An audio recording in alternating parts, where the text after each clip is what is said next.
I grew up abroad. My mother feared I might marry a foreign man, so she arranged an engagement for me with a talented and handsome man in Flodon. She insisted that I return home to get engaged. I came back and started shopping for an engagement dress at a luxury boutique. I selected an off-white strapless gown and decided to try it on. Suddenly, a woman nearby glanced at the dress in my hand and told the saleswoman, "That's a unique design. Let me try it." The saleswoman immediately yanked it out of my hands. I protested indignantly. "Excuse me, I was here first. Don't you understand the principle of first come, first served? Or do you just not care about common decency?" The woman scoffed and retorted, "This dress costs $188,000. Do you really think a broke nobody like you can even afford it?" I'm Lucas Goodwin's sister in all but blood. He's the chairman of Goodwin's Group. In Flodon, the Goodwin family sets the rules. What a coincidence. Lucas Goodwin was my fiancé. I immediately called him and said, "Hey, your sister in all but blood just stole my engagement dress. Do something about it." Chapter The term sister in all but blood implied less than innocent connotations. If Lucas Goodwin failed to give me a proper explanation on that day, I would cancel the engagement banquet. To my surprise, Lucas responded coldly, "Who are you? Since when does a stranger like you get to question my relationship with Vivian?" I was about to tell him that I was his fiancé, but he hung up abruptly. I became angry.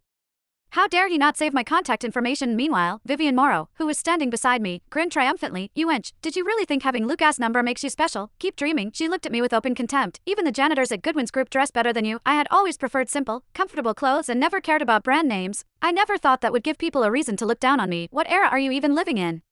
To think you'd still be judging people by their looks. Lucas must be out of his mind to call you his sister in all but blood. My mood for shopping was ruined. Thanks to her antics, I grabbed the gown and headed straight to the checkout counter. The saleswoman hesitated before saying, "Miss, I'm sorry, but we prioritize our members first." Vivian smirked and slammed her shiny gold membership card onto the counter. "Only people who've spent over $1 million get this card. What's a broke loser like you even doing here?" I was not usually one to pick fights, but on that day, Vivian had really crossed a line. I pulled out a black card and handed it to the saleswoman. I suppressed my anger and said, "Sign me up for a membership," then bagged the gown. Vivian glared at the saleswoman and threatened, "The Goodwin's own Flodon. If you sell her that gown today, they'll have Luke buy this store out tomorrow." The saleswoman shrank back timidly and said, "Miss, I'm just an employee. I can't risk offending Goodwin's Group."